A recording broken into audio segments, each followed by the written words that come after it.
Glória a Deus, a graça e a paz do Senhor, irmãos, amém? Você pode se sentar, por favor. Nós liberamos agora as crianças para irem para as suas salas. Nós as abençoamos em nome de Jesus. Hoje foi um dia de festa. Lá na nossa chácara nós recebemos um casal de missionários coreanos, o Renato e a Regina, irmãos muito queridos que têm feito um trabalho excelente, trabalhando para resgatar a nova geração, plantar as sementes do reino no coração das crianças. Nós estávamos lá na chácara com cerca de quase 200 pessoas, tinha 168 ou 170 crianças e a equipe ajudando. E na parte da tarde tivemos lá o treinamento com os professores do Ministério Infantil, alguns professores daqui da nossa igreja e professores também de outras igrejas aqui da nossa cidade e região. Eu quero convidar você nesse momento a abrir a sua Bíblia no livro do Evangelho segundo São Lucas, capítulo de número 9. Desde já eu incentivo você a abrir o seu coração para ouvir aquilo que Deus deseja falar conosco nessa noite, amém? Você pode dizer isso aí enquanto você está abrindo a sua Bíblia: Senhor, fala comigo através dessa palavra, ministra o meu coração, me ajuda a entender a tua vontade, que as escamas dos meus olhos elas caiam, que toda resistência promovida pela minha alma, que tudo isso cesse na tua presença, que eu possa nessa noite entender, compreender e sair daqui convicto de que minha vida vai ser transformada pelo Senhor em nome de Jesus, amém? Lucas capítulo de número 9, nós vamos ler a partir do versículo de número 28.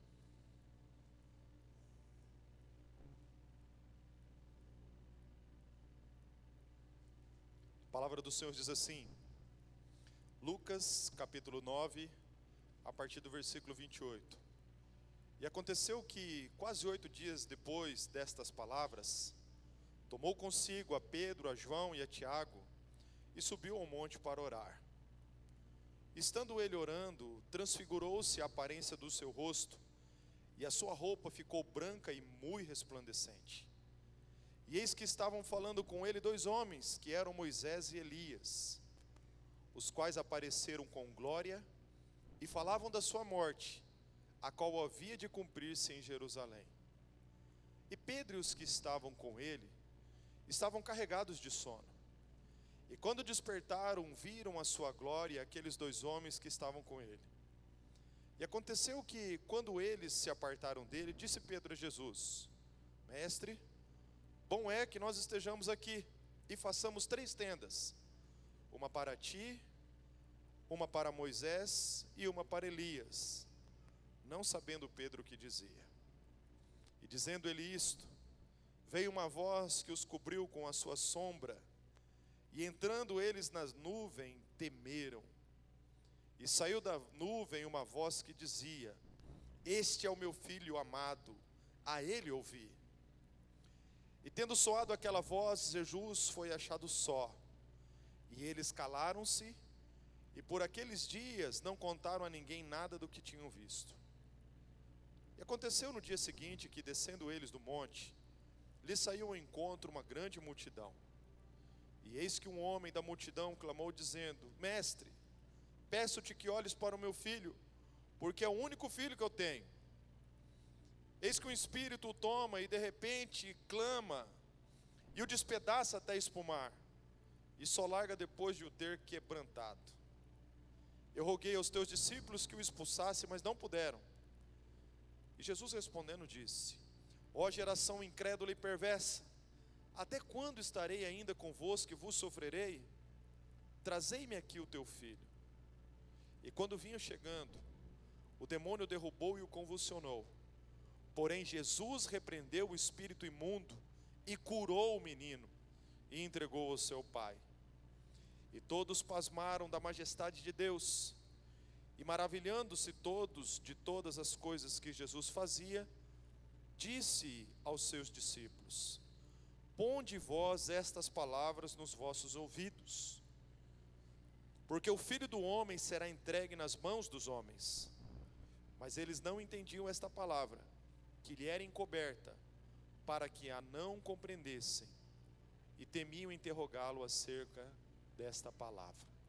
Que Deus abençoe esta palavra no nosso coração.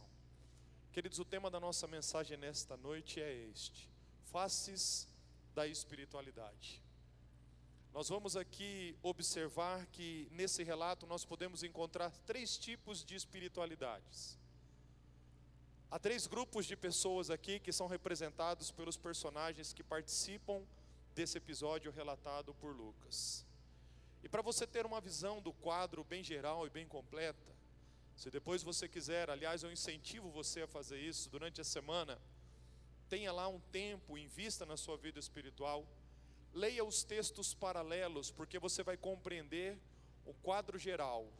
Mateus capítulo 17, Marcos capítulo 9 e Lucas capítulo 9. Os 3 evangelistas aqui relatam este mesmo episódio, o episódio da transfiguração do Senhor Jesus. Queridos, nós vamos encontrar aqui 3 tipos de espiritualidade, e nós vamos chamar esses tipos de espiritualidade da seguinte maneira: a espiritualidade do monte, a espiritualidade do vale e a espiritualidade dos filhos de Deus, representada de uma forma muito direta pelo Senhor Jesus.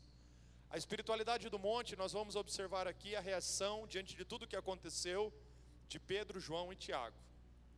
A espiritualidade do vale, nós vamos observar aqui a vida dos outros discípulos que ficaram no vale, que não subiram o monte com Jesus e os outros 3. E nós vamos depois olhar aqui no final, e eu tenho certeza que o Senhor inspirará a tua vida, a tua fé, para que você comece a viver um tempo novo com Deus, amém? Uma das questões importantes que nós precisamos entender quando nós olhamos para esse texto, é que nós, por natureza, fomos criados por Deus como seres espirituais. Quando nós começamos a nossa caminhada com o Senhor, a palavra nos ensina isso: vem a vida através do Espírito Santo ao nosso espírito, e nascemos de novo. Quando nós nascemos, por causa do pecado que pesa sobre a humanidade, nós nascemos mortos espiritualmente. Mas no momento em que nós nos encontramos com Jesus, a vida de Deus traz vida para o nosso espírito, e nós começamos uma caminhada espiritual. Nós começamos a crescer espiritualmente e a desenvolver esse aspecto tão importante da nossa formação, que é a nossa vida espiritual. E é nesse momento que a nossa espiritualidade ela começa a se manifestar. É nesse momento em que o Senhor vai trabalhando nas nossas vidas, e nós vamos deixando maus hábitos, nós vamos deixando práticas que desagradam ao Senhor, nós vamos deixando pecados, nós vamos vivendo transformação, para que nós todos possamos cumprir o propósito de Deus, que é este: de gerar em nós a imagem do seu Filho, o nosso amado Senhor e Salvador Jesus. É nessa caminhada que nós vamos tendo essa oportunidade de viver essa espiritualidade. E pelo fato do homem ser um ser espiritual, há dentro do seu coração um anseio para isso. Entretanto, muitas pessoas hoje estão procurando desenvolver a sua espiritualidade de uma forma errada. Nós só vamos conseguir desenvolver a nossa espiritualidade de uma forma saudável quando nós vamos até a fonte daquele que nos deu a vida, daquele que é capaz de nos transformar e de nos ajudar em todas as circunstâncias. Olhando para esse texto aqui, acontece algo muito especial. Jesus, se você olhar num quadro geral, Marcos deixa isso muito claro no capítulo de número 8. Jesus começou a trabalhar com seus discípulos, dizendo para eles que a sua missão era entregar a sua vida em favor da humanidade. Até aquele momento do ministério de Jesus, os discípulos olhavam para Jesus, a multidão olhava para Jesus e o via como um grande líder, um grande homem, uma pessoa especial, cuja graça de Deus estava sobre ele. E eles pensavam que Jesus revolucionaria o tempo da sua época, liderando-os numa, talvez, ação contra o Império Romano, e libertando o povo de Deus de toda aquela dificuldade que eles viviam. Mas Jesus vai dizer para eles: olha, eu não vim para ser rei nesse momento. Eu vim para cumprir um chamado, um ministério, para cumprir uma obra. Deus me deu uma incumbência, uma missão, e a minha missão é essa: eu vou entregar a minha vida. Eu vou ser entregue nas mãos dos filhos dos homens, e eles me matarão.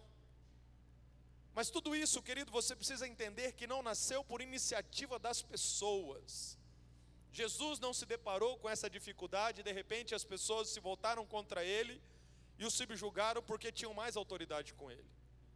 A palavra de Deus vai nos ensinar que Jesus entregou voluntariamente a sua vida por você e por mim. E aqui nós vamos começar a entender o amor de Deus pela nossa vida.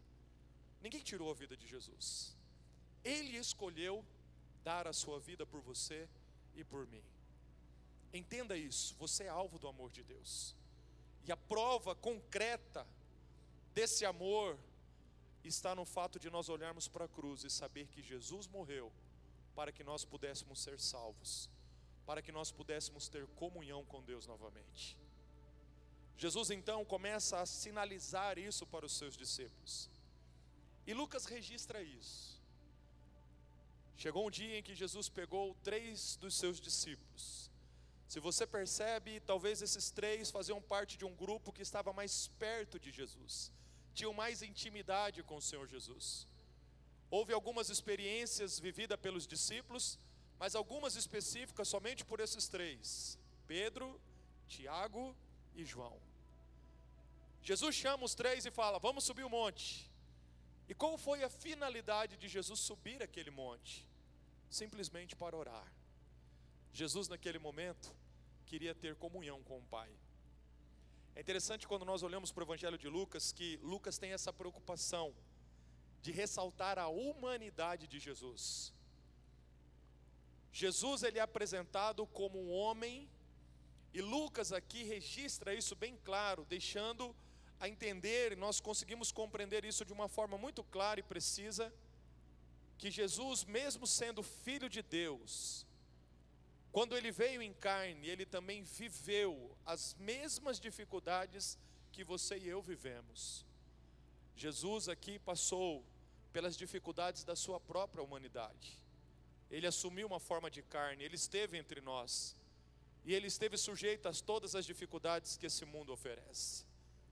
Jesus nesse momento, queridos, se você olhar para um contexto geral, você vai perceber que Deus já começa a trabalhar no seu coração. O Pai o começa já a animar, dizendo: olha, está chegando a hora que você vai cumprir a sua missão.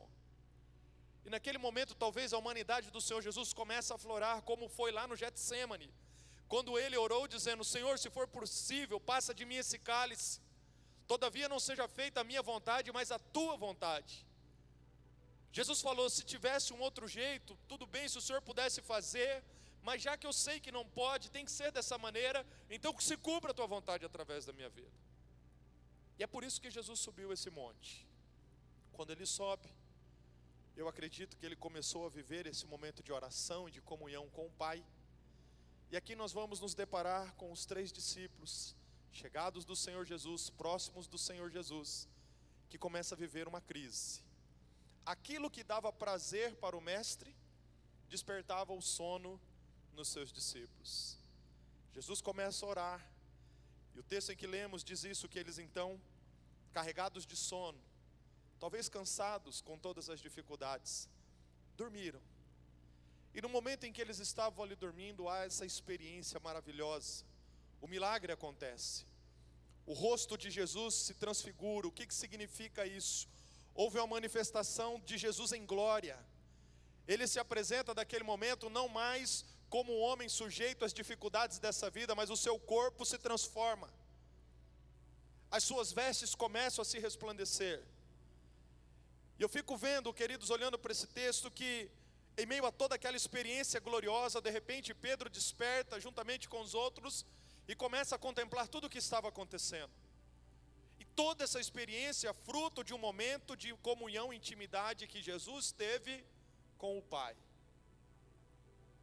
Ali Pedro então vê o Senhor Jesus transfigurado, o seu aspecto de glória. Vê Moisés, que representava a lei, ou representa a lei no Antigo Testamento. Vê Elias, que representava os profetas, representa os profetas na palavra de Deus no Antigo Testamento. E ali está Jesus, Moisés e Elias conversando. Qual era a pauta da conversa? Eles estavam falando que estava chegando a hora de Jesus cumprir o seu chamado, a sua missão, o seu ministério. Eles estavam falando da morte do Senhor Jesus. Eu olho para esse texto, querido, e nesse momento eu fico imaginando os dois e ali naquela conversa, aquela experiência gloriosa, dizendo: Jesus, nosso amado Senhor, chegou o momento que foi eleito, que foi preparado já antes da fundação do mundo, o momento em que o Senhor vai redimir a humanidade, vai resgatar a criação, porque a Bíblia diz que o Cordeiro de Deus foi morto antes da fundação do mundo. Foram se passando os tempos e de repente eles estão ali na iminência de ver isso acontecer. E eu creio que aquela conversa, queridos, foi única e exclusivamente para fortalecer Jesus e dizer para Jesus: continua firme, porque é essa a vontade de Deus. Pedro então, não entendendo o que está acontecendo, sem discernimento, ele olha para aquilo. E depois que os dois se afastam de Jesus, Pedro tem uma iniciativa: bom é estarmos aqui, mestre. Nós vamos fazer 3 tendas, uma para o Senhor, outra para Moisés e outra para Elias. E Lucas registra isso. Naquela hora Pedro nem sabia o que estava fazendo. Sabe aquela oportunidade que a gente tem para ficar quieto? Pedro perdeu e falou alguma coisa.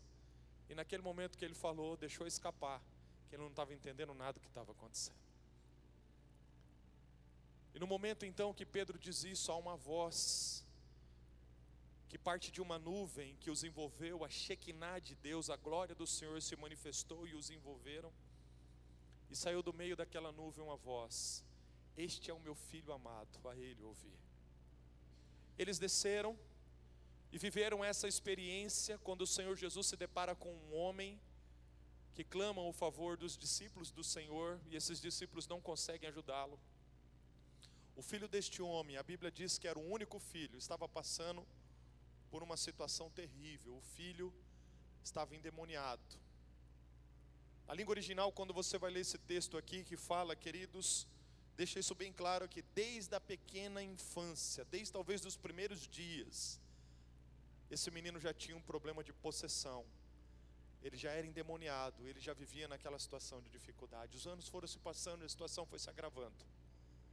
E Jesus então, quando se depara daquilo, dá um desabafo: ó geração incrédula e perversa, até quando vos sofrerei? Até quando vocês não vão entender? Levaram o menino até Jesus. E Jesus, aquele que tem todo o poder, toda a autoridade nos céus, na terra e debaixo da terra, cura aquele menino, repreende aquele espírito maligno e entrega aquele menino totalmente curado e restaurado ao seu pai. A multidão vê aquilo, fica impressionada. Alguns milagres já haviam acontecido, como por exemplo a multiplicação dos pães. E no momento em que isso aconteceu, na multiplicação dos pães, a multidão começou a se organizar e falando: peraí, esse é o líder que está faltando. Vamos arrebatá-lo e vamos colocá-lo como nosso líder, como nosso rei. Ele será o nosso representante. É de uma pessoa assim que nós precisamos. E nesse momento aqui acontece isso novamente. É por isso que Jesus diz assim: olha, preste atenção, coloque os seus ouvidos naquilo que eu estou dizendo para vocês. A palavra do Senhor diz isso no versículo 44 do capítulo que nós lemos: ponde vós estas palavras nos vossos ouvidos, porque o Filho do Homem será entregue nas mãos dos homens. Talvez naquele momento Jesus estava falando para os seus discípulos: eu não vim para ser feito rei por vocês, eu vim para cumprir uma missão. E o meu nome vai ser glorificado não da forma como vocês querem, mas será glorificado em eu obedecer aquilo que o meu Pai pediu para que eu faça. Aqui, irmãos, há 3 tipos de espiritualidade. A primeira delas que nós vamos ver, eu quero que você observe isso, que é a espiritualidade do monte. Qual é esse tipo de espiritualidade? É a espiritualidade do sobrenatural, que muitas vezes você e eu podemos experimentar no nosso momento de comunhão com Deus, mas sem entendimento. Talvez se você já tem um pouquinho de caminhada cristã, quantas vezes você foi visitado pelo Senhor? Um toque especial no teu coração. Talvez os teus olhos viram um milagre acontecer. Talvez você sentiu a presença de Deus sobre a sua vida. Quem sabe num culto normal, num culto de Santa Ceia, numa vigília, a emoção começou a bater forte e você de repente chegou a essa conclusão: Deus está aqui perto de mim, eu estou vendo, eu estou sentindo a sua manifestação. E como isso é glorioso quando nós vivemos esse momento. como isso tem um poder de ativar uma fé no nosso coração e nos leva a viver aquele momento com intensidade, querendo aproveitar tudo aquilo que talvez Deus queira fazer no nosso coração. Mas o que aconteceu com Pedro, Tiago e João? Eles tiveram a oportunidade de contemplar o sobrenatural, mas os seus corações estavam desalinhados com o Senhor. Por quê? Porque eles não conheciam a intimidade do Pai. Presta atenção numa coisa que eu vou lhe dizer nessa noite.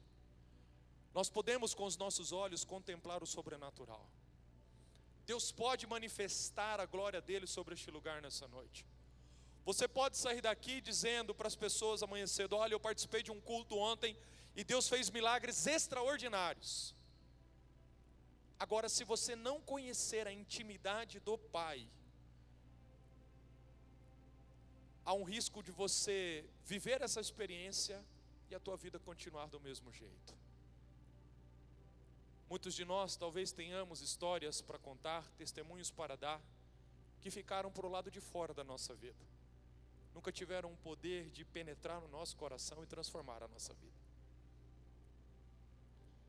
Eu me lembro de uma experiência alguns anos atrás, participando de um retiro de carnaval, onde eu fui muito impactado pela presença de Deus. Um dos nossos pastores estava conosco, nos acompanhando, ministrando lá no seminário Betânia. E foram dias, querido, que a presença de Deus era algo tão presente naquele lugar que literalmente a vontade que eu tinha era de nunca mais sair daquele lugar. Mas eu me lembro que em meio a todas aquelas pregações, nós continuávamos ali aprendendo, observando e recebendo tudo aquilo que Deus estava falando. Mas alguém dizia que tudo o que nós estávamos vivendo ali precisava transformar a nossa vida pelo lado de dentro. Não adiantava nada viver um êxtase espiritual, contemplar o sobrenatural e sair de lá da mesma maneira. A espiritualidade do monte, querido, acontece na vida daqueles que contemplam o sobrenatural. Talvez você já fez uma campanha, talvez você já se empenhou em buscar ao Senhor, talvez você já experimentou de uma forma muito plausível um toque de Deus na sua vida. Mas a questão é, o que isso gerou de transformação do lado de dentro? Jesus sobe para ter um momento de comunhão, de intimidade com o Pai. Pedro, Tiago e João tiveram a mesma oportunidade, o mesmo privilégio. E assim como os discípulos que estavam lá no pé do monte, não tinham até aquele momento compreendido isso. É por isso que lhes faltou algo importantíssimo quando nós contemplamos o sobrenatural, que se chama discernimento. Tem pessoas que contemplam o sobrenatural, mas por não ter discernimento, sai falando o que Pedro falou. E Pedro falou algumas coisas aqui que era melhor ele ter ficado quieto. Pedro literalmente perdeu a oportunidade de ficar quieto. Não conhecia a intimidade, e por não conhecer a intimidade, lhe faltou o discernimento para compreender o que significava toda aquela experiência que ele estava contemplando. Por faltar, queridos, discernimento, Pedro aqui, ele começa a escorregar quando ele não entende a centralidade da pessoa de Cristo. Pedro vê Jesus transfigurado, Moisés e Elias, ele fala: vamos fazer 3 tendas. O que Pedro estava fazendo aqui? Pedro, ele rebaixa Jesus, um filho de Deus, e ele equipara Jesus a qualquer homem, um homem especial. Moisés, sim, no Antigo Testamento tem uma posição muito importante, Elias também, mas Jesus, queridos, vai além de tudo aquilo que esses homens representam. Pedro não estava diante de talvez um novo Moisés ou de um novo Elias. Pedro, Tiago e João estavam diante do Filho de Deus. Ele não teve esse discernimento. É por isso que ele falou: vamos fazer 3 tendas. Às vezes, nós contemplamos o sobrenatural e como nos falta discernimento, em vez do nome do Senhor ser glorificado, nós transferimos a glória para as circunstâncias e para as pessoas. Nós evangélicos às vezes falamos que existem algumas religiões que praticam a idolatria. Mas quantas vezes nos falta discernimento em entender que tudo o que acontece feito pelas mãos de um homem vem pelo poder de Deus, e é Deus que precisa ser honrado e ser glorificado, é Ele que precisa brilhar e não nós. Às vezes nós atribuímos o agir e o mover de Deus, querido, a pessoas. Isso gera expectativas no nosso coração. Quantas vezes nós vemos pessoas cruzando o país ou cruzando o mundo para ouvir aquele homem, aquela mulher de Deus, porque os olhos não estão fitos naquele que faz através dele, mas os nossos olhos estão nessas pessoas. Temos uma disposição para cruzar o mundo, mas às vezes nos falta disposição para dobrar o nosso joelho dentro do nosso quarto e ouvir diretamente do Pai, porque nós não temos ainda o discernimento da intimidade do Pai. Pedro não discerne a centralidade da pessoa de Cristo, e por isso que ele compara Jesus a Elias e a Moisés. Pedro também, queridos, não discernindo o que estava acontecendo, não discerne a centralidade da missão de Cristo. Pedro aqui vai falar então para aquelas pessoas, para o Senhor: Moisés e Elias apareceram para falar da iminente partida de Jesus para Jerusalém. A agenda daquela conversa era essa, era a cruz. Era o que Pedro estava ali naquele momento vendo, eles conversando sobre a morte de Jesus. Queridos, naquele momento Deus estava preparando o coração do Senhor para a missão mais nobre, mais importante da história, que só tinha condição de ser cumprida pelo Filho de Deus. Mas perdendo a centralidade da missão de Cristo, Pedro então olha e não entende aquilo, e fala para Jesus: bom é estarmos aqui.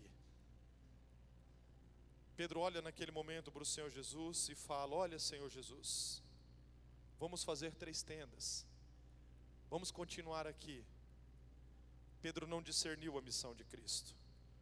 O Senhor Jesus estava ali, queridos, mas a missão dele era enfrentar a cruz. E se você observa isso, você vai ver que os discípulos começaram a tentar tirar o foco de Jesus dessa ideia. Nos capítulos anteriores você vai ler Jesus falando com os discípulos, dizendo: e aí, o que as pessoas estão dizendo a respeito do nosso ministério? Vamos contextualizar isso. Dá uma olhada aí nas redes sociais aí, o que estão falando daquilo que a gente está fazendo? Quais são os comentários aí? O que o pessoal está compartilhando? E naquele momento os discípulos começam a falar: olha, alguns estão falando que o Senhor é o Elias, uns os profetas, é alguém ungido por Deus, é alguém especial. Mas Pedro se levanta e fala: tu és o Cristo, Filho do Deus vivo. E Jesus naquele momento fala: Pedro, que bênção, você começou a entender. Mas o mesmo Pedro que fala isso, quando Jesus fala: olha, eu vou para a cruz, a minha missão é a cruz, Pedro se levanta e fala: de jeito nenhum, o Senhor não vai para a cruz. A missão do Filho de Deus passava pela cruz. A glória do Senhor, queridos, foi uma glória que se manifestou quando Jesus trilhou esse caminho da cruz. E toda proposta que quer trazer glória para você e para mim, que não passa pela cruz, ela é maligna, ela é diabólica, ela não vem de Deus. Os discípulos aqui não estavam entendendo a missão de Cristo. Eles também não discerniram a centralidade dos seus próprios ministérios. Quando eles falam: bom é estarmos aqui, talvez naquele momento eles estavam dizendo: olha, que bom que o Senhor nos trouxe até esse lugar, que legal nós estarmos aqui e vivermos toda essa experiência. Mas na verdade, querido, nós fomos chamados não para viver nos montes da vida contemplando a manifestação e o poder de Deus e ficarmos ali para todo sempre. Aquilo que nós recebemos nessas experiências, nós precisamos descer o vale, descer para o vale. E foi o que aconteceu com Jesus e os seus discípulos, eles desceram. Às vezes nós nos esquecemos que a razão de receber aquilo que Deus tem nos dado, de ser fortalecido, é para que a gente receba aquilo com muita alegria. Mas depois descemos, e ao descermos para os vales da vida, no nosso trabalho, na escola, na nossa cidade, no cotidiano, nós vamos nos deparar com pessoas que estão morrendo. E essa é a nossa missão: compartilhar aquilo que nós recebemos no secreto com essas pessoas que precisam da vida que Deus tem gerado na nossa vida. Como às vezes nós nos desfocamos, queremos contemplar o sobrenatural, queremos receber algo especial de Deus, e quando recebemos, se os nossos olhos não tomarem cuidado, se nós não nos atentarmos para isso, nós podemos nos desviar. O que Deus tem nos dado? O que o Senhor tem feito na nossa vida? O que nós estamos fazendo com isso? Preste atenção, tudo que você tem, tudo que você é, Deus te deu com uma finalidade. Não pense você que você é o que você é e tem o que você tem pela força do teu braço.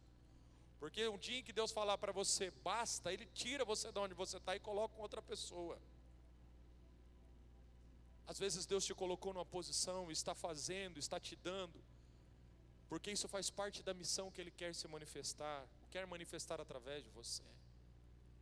E a missão é essa, nunca reter, mas sim poder compartilhar com aquelas pessoas. Talvez você me ouvindo falar isso, você está pensando assim, pastor, você está falando só no aspecto material? Não. Existem coisas que são mais importantes do que o dinheiro. Existem coisas que o dinheiro não pode comprar. Eu tenho convicção, independente da classe social que você e eu possamos ter, Deus pode nos usar de uma forma poderosa e maravilhosa e de uma forma muito relevante na vida das pessoas. Mas nós temos que vencer, queridos, essa indiferença que a espiritualidade do monte promove, quando ela nos leva a contemplar o sagrado, contemplar a manifestação da glória, e nós achamos que aquilo está acontecendo diante dos nossos olhos, porque a gente é mais santo do que os outros. Além disso, Pedro também não discerniu a centralidade do culto e da adoração. Olha o que acontece. Quando Pedro fala a respeito de Moisés e de Elias, uma nuvem os toma, e do meio daquela nuvem sai uma voz: este é o meu filho amado. Em outras palavras, Deus saiu em defesa de Jesus. Espera aí, Pedro, você não está entendendo. Moisés, alguém importante, Elias também, alguém muito importante, mas esse aí é o meu filho. Presta atenção naquilo que ele está dizendo. E na hora que acontece aquilo, aquela nuvem os toma, os envolve, e Pedro cai prostrado juntamente com os outros. Quando nós pensamos nisso, nós podemos fazer uma aplicação com relação à centralidade do nosso culto e da nossa adoração. E hoje nós vivemos dois extremos. O primeiro extremo é o extremo da falta de reverência. Irmãos, quando nós nos reunimos para cultuar ao Senhor, é o maior privilégio que você e eu podemos ter. Por que às vezes nos falta esse entendimento? Porque a gente não conhece a intimidade do Pai. Se nós entendêssemos isso nessa noite, meus irmãos, o nosso coração seria diferente diante de Deus. Mas olha o que acontece. Eles estão ali, e Pedro então se lança prostrado. Às vezes, querido, em vez de nós nos prostrarmos, nós nos comportamos de forma irreverente. Tem certas cerimônias que nós participamos, que nós precisamos ter uma postura, seguir um protocolo. Por exemplo, se você tem uma audiência no fórum, você não vai lá de qualquer jeito. Estou vendo aqui vários irmãos advogados que trabalham nessa área da justiça. Esses irmãos compreendem muito bem isso. Existe toda uma postura que nós precisamos respeitar, porque estamos diante de autoridades.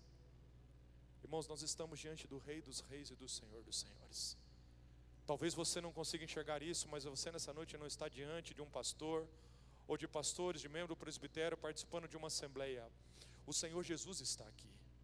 O Rei dos Reis, o Senhor dos Senhores. Ele disse isso: onde duas ou mais pessoas estão reunidas em torno do meu nome, eu se faço presente. E diante dele, toda altivez humana, toda arrogância precisa cair por terra. Quantas vezes somos indiferentes? Ao irmos para um culto, parece que nós estamos indo para a praia. Essa época de férias, falar de praia, né? Talvez é algo muito vivo nas nossas mentes. Quem sabe você chegou de uma temporada aí onde você curtiu com a sua família, isso é algo maravilhoso. Mas quando eu falo disso, querido, que parece que nós estamos indo para a praia, que nós não nos preocupamos com a nossa postura, nós não preocupamos com as nossas vestes, nós não nos preocupamos com a forma como nós nos comportamos. Há um outro extremo também quando nós pensamos nessa centralidade do culto e da adoração, que é o extremo do medo. E foi o que aconteceu com Pedro. Pedro, quando ouve aquela voz, ele cai prostrado. A Bíblia diz que nós temos que temer ao Senhor. Mas muitas vezes, olhando para a nossa vida, compreendendo quem Deus é e quem nós somos, a nossa tendência é essa: corrermos de Deus, enquanto na verdade nós deveríamos correr para Deus. Se você olha para a tua vida e se vê indigno, sabe o que você tem que fazer? É correr aos pés do Senhor e dizer: Deus, eu preciso do Senhor para tudo, porque Ele é o único que pode tratar disso na sua vida e na minha vida. Às vezes nós ensinamos isso para os nossos filhos: cuidado, não faz isso não, porque Deus vai te castigar. E qual que é a mentalidade que nós temos? Um Deus forte, com um cajado na mão, olhando para cá. Nessa noite, quem que vai fazer a primeira coisa errada aqui? O primeiro pensamento errado, que eu vou dar uma cajadada na cabeça. Não, isso não é o nosso Deus. É um Deus glorioso, um Deus majestoso, um Deus incomparável, um Deus que nós, com a nossa mente finita, não conseguimos compreender. Um Deus que, se manifestar o poder e a glória dele nesse lugar, todos nós vamos perecer. Mas Ele nos ama, Ele não nos abandona, Ele não nos joga fora, Ele não nos lança no inferno. Ele olha para você e para mim e tem algo especial para fazer na nossa vida. A espiritualidade do monte, queridos, por falta de discernimento, em vez de nos levar para perto de Deus, ela nos afasta. Olha que coisa terrível. Você contempla o sobrenatural, em vez de você estar perto do Senhor, você faz o oposto, você se afasta. Infelizmente, muitos estão vivendo esse tipo de espiritualidade. Mas agora eu quero dar um olhar com você sobre a espiritualidade do vale. O que define a espiritualidade do vale? A discussão sem poder. Nós não vamos ler esse texto, mas se você olhar no relato de Marcos, Marcos deixa isso bem registrado. Os discípulos que ficaram no vale, ao pé do monte, eles começaram a discutir com os fariseus. Mas não era uma discussão qualquer, era uma discussão desprovida de poder. Porque chega um pai desesperado precisando do filho. E se naquele momento alguém podia fazer alguma coisa, quem era? Os discípulos de Jesus. Eu já vi muita gente falando mal de crente. Por exemplo, quando eu comecei minha caminhada, na minha adolescência e juventude, às vezes eu falava: não, eu sou crente, eu vou lá na igreja Batista Betel. Muitas das vezes, sabe, literalmente falavam coisas assim, denegrindo a imagem. Mas você é isso, aquilo, aquilo outro. Mas eu me lembro de momentos onde alguns amigos que tinham essa postura se depararam com possessões. E aí olha que coisa. Teve uma circunstância que eu me lembro, um amigo meu ter passado por isso, e ele ficou tão impressionado que ele olhou para um lado, olhou para o outro e falou: e agora, o que nós vamos fazer? E ele falou: chama os crentes, que é os crentes que vai resolver isso aí. Ali estava alguém que estava endemoniado, possesso. Chama um crente, que ele sabe como resolver esse negócio. Não tenta segurar, não tenta fazer alguma coisa, que senão vai sobrar para você também. E aí chamaram os discípulos de Jesus. Mas naquele momento os discípulos de Jesus, que podiam ajudar, que tinham condições de ajudar, não ajudaram. Não conseguiram expulsar aquele demônio. O pai continuou com aquele problema. Isso é o que promove ou o que acontece com a espiritualidade do vale, que pode ser reconhecida como uma discussão sem poder. Às vezes, como igreja, nós somos inoperantes com relação ao poder de Deus que já foi nos dado, porque nós estamos envolvidos com muitas discussões. Estamos discutindo quem vai mudar a história do país, o partido de esquerda ou o partido de direita.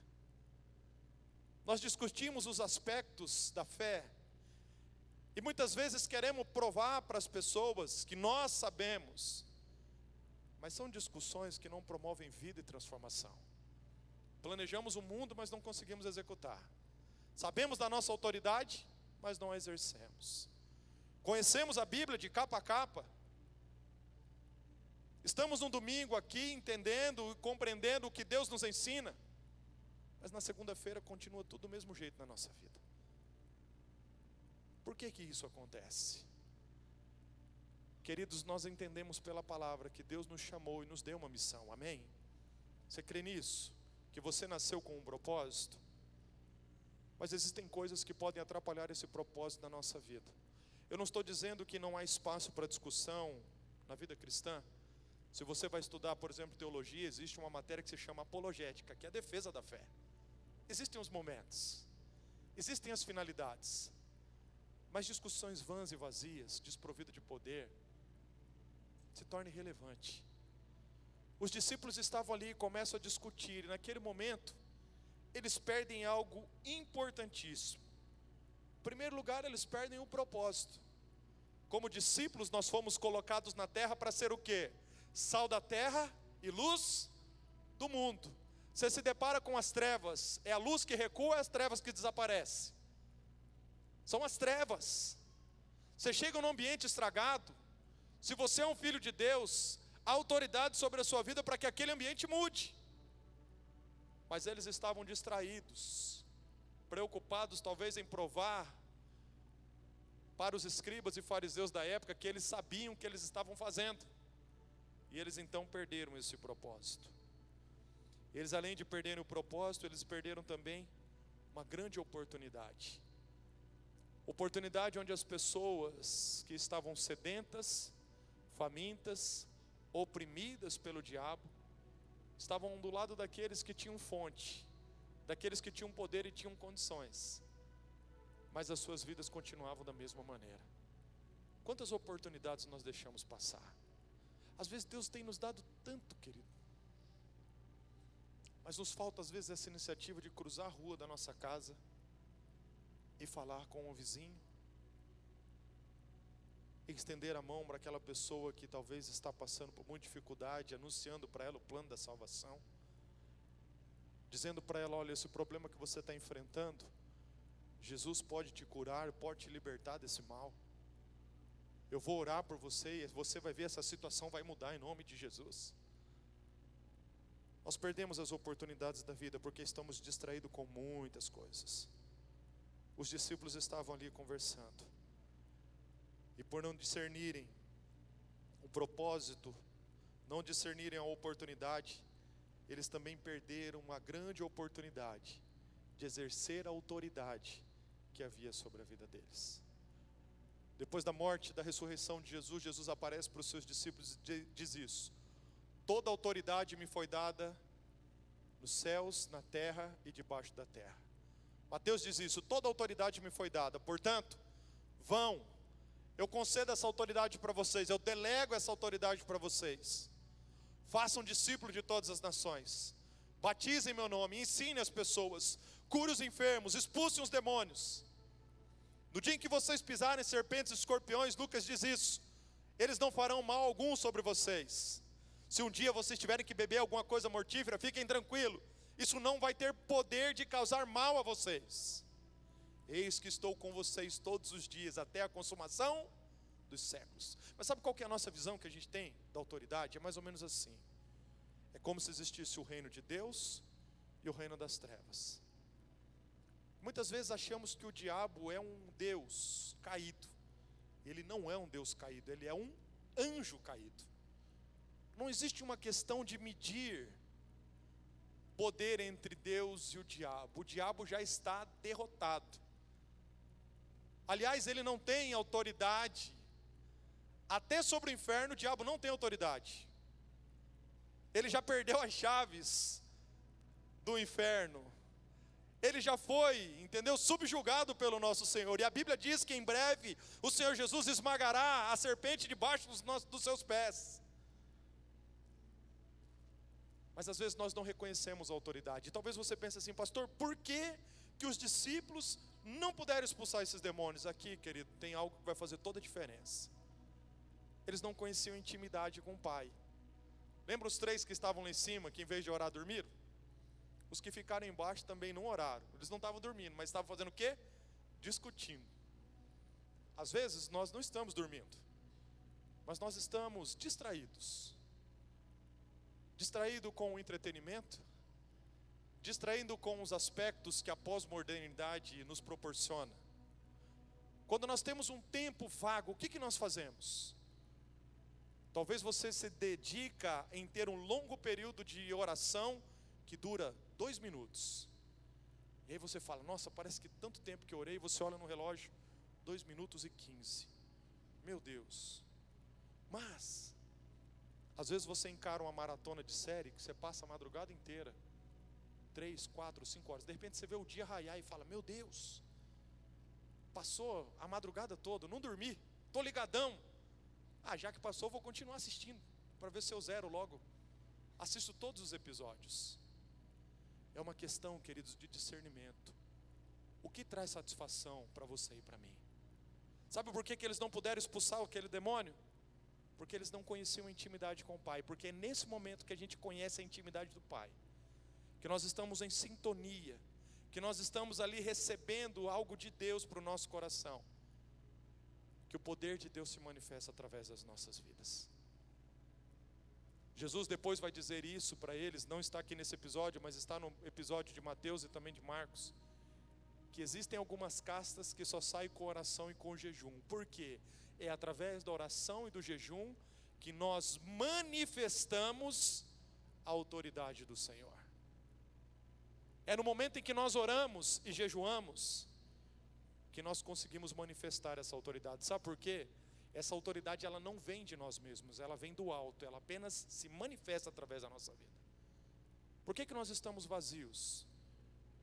É mais fácil se envolver com discussão do que manifestar o poder. Porque para nós manifestarmos essa autoridade, esse poder, nós temos um caminho para isso. E o caminho é vivermos essa intimidade com o Pai. A espiritualidade do vale, infelizmente também ela é uma espiritualidade inoperante. E talvez esse tipo de espiritualidade é a espiritualidade que mais hoje represente a igreja do Senhor na nossa nação. Quem sabe você, ao olhar para essa espiritualidade, você pensa isso. Quantas vezes você entrou em discussão com os teus amigos por causa da fé? Você quis provar para ele que a religião dele estava errada, que a forma como ele entendia a Bíblia não era uma maneira correta. O que isso gerou de vida, de mudança, de transformação?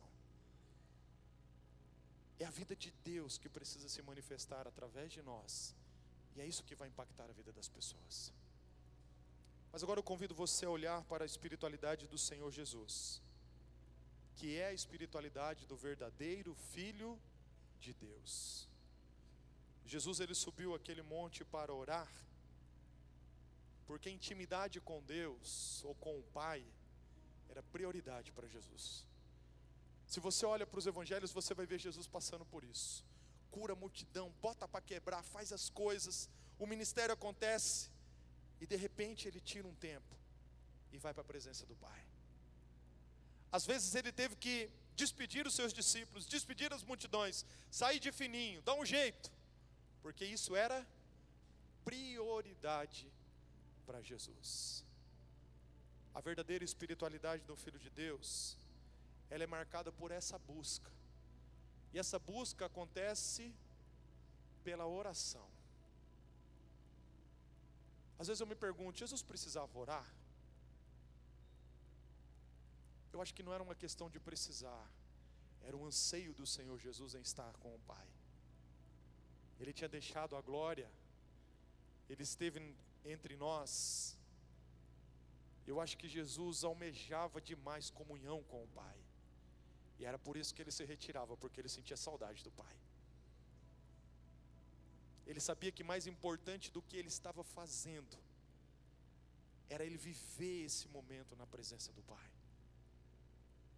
A oração, queridos, é fundamental dentro desse processo para que nós manifestemos a espiritualidade de um verdadeiro Filho de Deus. Agora eu lhe pergunto, não para gerar culpa em você, mas é para te desafiar.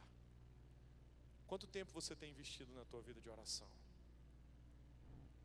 Mês passado nós falamos a respeito da palavra. Estudamos o mês todo sobre a importância da palavra na nossa vida. E palavra e oração são como duas asas, que quando o cristão se reveste dessas asas, ele voa no sobrenatural de Deus. Quanto tempo nós estamos investindo na nossa vida de oração? É interessante que aquilo que dava prazer para Jesus, como eu já disse, gerava sono nos seus discípulos.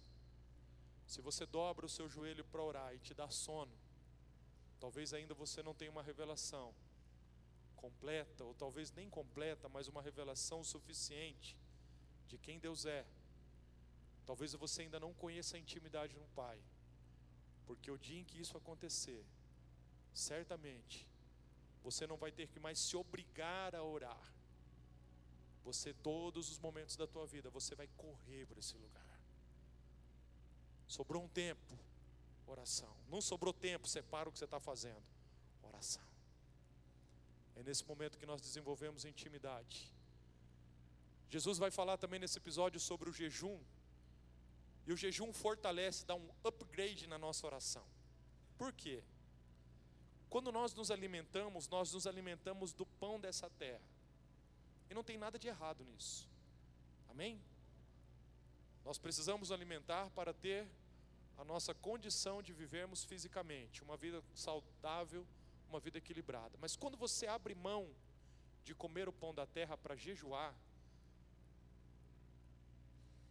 você literalmente se coloca diante do Senhor e dizendo: olha, eu preciso do pão do céu para alimentar o meu espírito e fortalecer a minha vida. Você abre mão de um para ter outro sobre a sua vida. E é nesse momento, querido, que nós crescemos na nossa comunhão e intimidade com Deus, e a autoridade e o poder se manifesta através da nossa vida. Aquele demônio não foi expulso porque sofreu ou apresentou ali uma resistência, e no momento daquela resistência os discípulos do Senhor não estavam preparados, porque eles não estavam vivendo essa comunhão e intimidade com o Pai. Quantas vezes nós temos tantas oportunidades, momentos da nossa vida, nós deixamos passar. A manifestação da verdadeira espiritualidade de um filho de Deus, ela passa pela oração, e ela também passa pela obediência.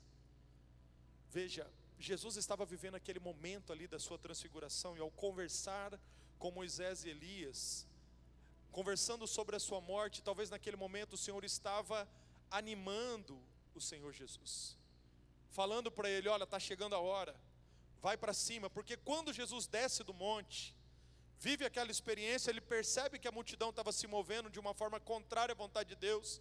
Ele toma uma decisão, e a partir desse momento o foco de Jesus é chegar em Jerusalém.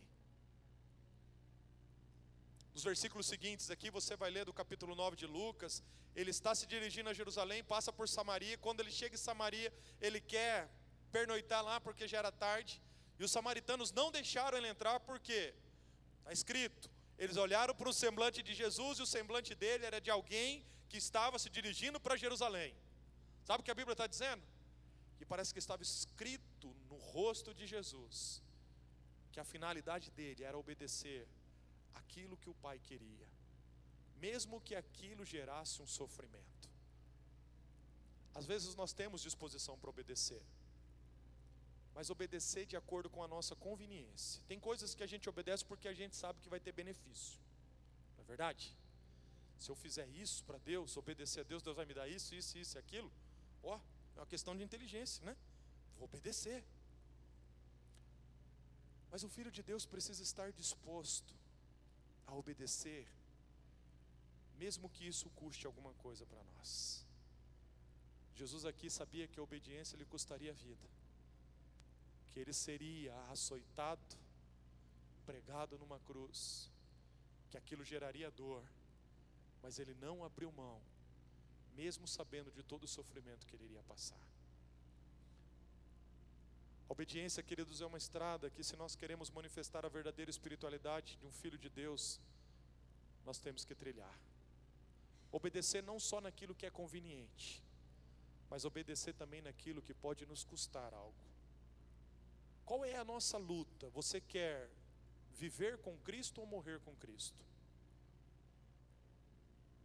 Quantas vezes nós estamos lutando para viver, não a vida de Deus, mas a nossa própria vida? Você está lutando para morrer ou você está lutando para viver? Paulo dizia isso, que para mim o viver é Cristo e o morrer é lucro. Qual é o objetivo da nossa vida? Viver para que a vontade dele se cumpra. Porque o dia que nós deixarmos isso de lado, querido, não tem mais razão de nós estarmos aqui. Por que nós temos um grande problema com a morte? Não fomos criados para a morte? Sim. Mas a questão é que nós não acreditamos o que tem do outro lado nos esperando. Porque se nós acreditássemos naquilo que a Bíblia tem, entendêssemos isso, nós falaremos com o apóstolo Paulo: morrer é lucro. Jesus, ele tinha a estrada da cruz. O caminho da obediência o levou até esse lugar. E por causa da cruz, ele foi glorificado. Agora preste atenção. Essa proposta de evangelho, que quer trazer glória para você e para mim, sem cruz, ela é maligna, ela é diabólica, ela vai nos tirar para fora da vontade de Deus. Nós não podemos servir a Deus por conveniência, nós não podemos buscar ao Senhor apenas por aquilo que Ele pode nos dar, nós temos que buscá-lo por aquilo que Ele é, e estarmos dispostos a dar a nossa vida em prol da sua causa. A verdadeira espiritualidade de um filho de Deus é marcada pela oração, ela é marcada pela obediência, e ela também é marcada pelo poder. Porque quando Jesus desce o monte, aquele homem chega para ele e fala: faz alguma coisa por mim. Levei para os seus discípulos, eles não puderam fazer nada. Jesus dá um desabafo: oh, geração incrédula e perversa, até quando vocês não vão entender? Traz o menino aqui para mim. E na hora que está trazendo o menino, o espírito maligno já se manifesta, porque ele sabia que não tinha o que fazer, ele iria obedecer. Marcos capítulo 5, Jesus chega na província e se depara com um homem que tinha uma legião de demônios. Uma legião na época do Império Romano representava 6.000 soldados, talvez 6.000 demônios incorporados naquele homem. Jesus dá uma ordem, e aqueles demônios não têm opção, eles têm que sair. É essa autoridade e esse poder que Ele deu para você e para mim. Estamos diante das enfermidades, nós temos autoridade para curar os enfermos, para expulsar os demônios. A verdadeira espiritualidade do Filho de Deus manifesta esse poder, porque nós entendemos que esse poder não é nosso. Não é porque eu sou bom, santo o suficiente, que agora eu estou manifestando poder. É porque eu estou ligado, estou em sintonia, estou na comunhão do Pai. Então o poder flui dele, se manifesta através da nossa vida. Nós não precisamos nos acovardar. Nós não precisamos pedir desculpa para as pessoas e abaixar as nossas cabeças, porque nós dizemos que cremos em Deus. Nós não temos nada que esconder das pessoas. Não estamos, queridos, aqui numa situação de coitadinhos, de miserávelzinhos. Somos homens e mulheres cheios da presença do Senhor, e precisamos reconhecer a nossa autoridade e colocar essa autoridade em prática. O poder de Deus precisa fluir através da tua vida e da minha vida. Essa é a razão de nós estarmos aqui. O Senhor Jesus vai nos ensinar isso, que a verdadeira espiritualidade, ela manifesta o poder. E quando manifesta o poder, o que aconteceu com aquela multidão? Ficaram pasmos. Meu Deus, o que aconteceu aqui? Que é isso que está acontecendo através da vida desse homem? Não é dele, é do próprio Deus que se manifesta através dele. E um dia, querido, que você manifestar o poder de Deus, não bata no peito, não ache que você é alguma coisa. Não bata no peito e diz: eu paguei o preço e agora olha o que está acontecendo, graças a mim.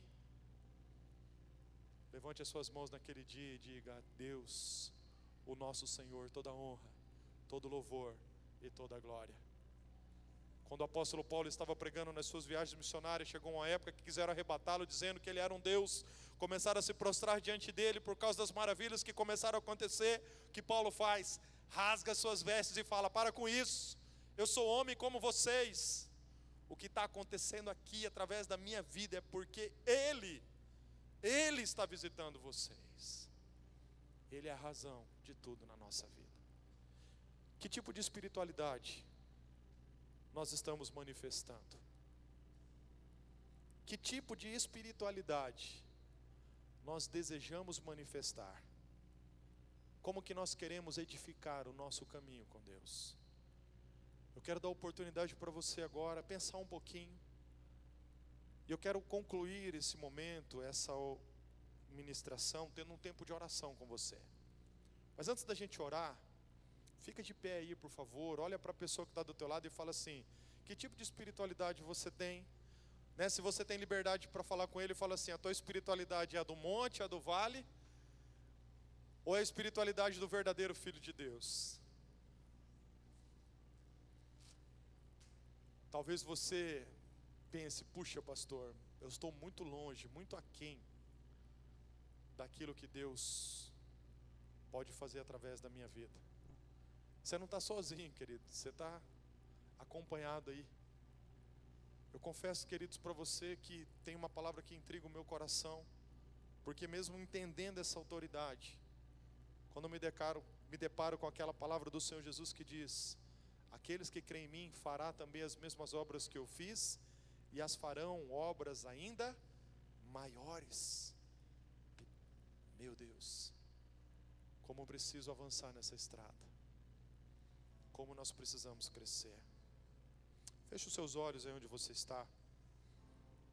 Comece a pedir para o Senhor: Senhor, eu não quero apenas contemplar um milagre, eu não quero apenas contemplar um sobrenatural, eu não quero apenas ver aquilo que o Senhor está fazendo e continuar com a minha vida da mesma maneira.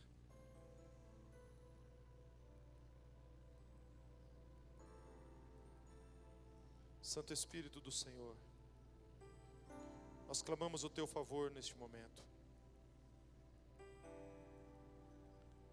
Vem sobre esse lugar e com o teu poder nesse momento começa a visitar os nossos corações. Traz um batismo com fogo, com poder. Transforma, meu Deus, as nossas vidas. Em vez de vivermos uma espiritualidade que não produz vida, que não manifesta o teu poder, que possamos desejar estar com o Senhor para manifestar a verdadeira vida que o Senhor deseja. Santo Espírito do Senhor, nós reconhecemos nessa noite que nós precisamos do Senhor. Quantas vezes estamos envolvidos em discussões, quantas vezes estamos perdidos nas nossas próprias experiências, estamos distraídos, meu Deus, com o que está acontecendo ao nosso redor. Precisamos de um foco, e o foco é manifestar a tua glória, um foco é glorificar o teu nome, um foco é cumprir a tua missão. Por isso nessa noite abre os nossos olhos, abre os nossos olhos. Há um clamor, meu amado irmão, sobre esta terra.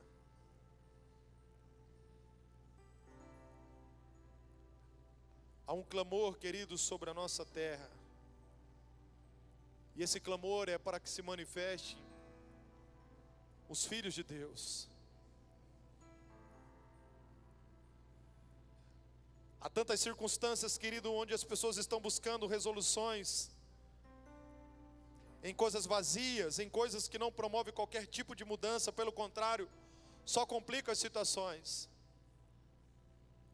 E é nesse momento que há uma necessidade de manifestação dos filhos do Senhor, porque são os filhos do Senhor que terão condições de manifestar a própria presença de Deus, o poder de Deus, a autoridade de Deus, para colocar abaixo todas as ações das trevas.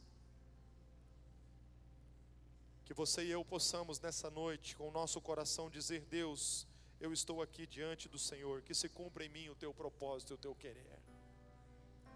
Que eu viva uma vida, Pai Santo, onde conheça o Senhor e viva para o Senhor. E que tudo que me tira desse foco possa ser eliminado da minha vida. Vem, Espírito Santo de Deus, trabalha nos nossos corações. Manifesta o teu poder, manifesta a tua ação sobrenatural.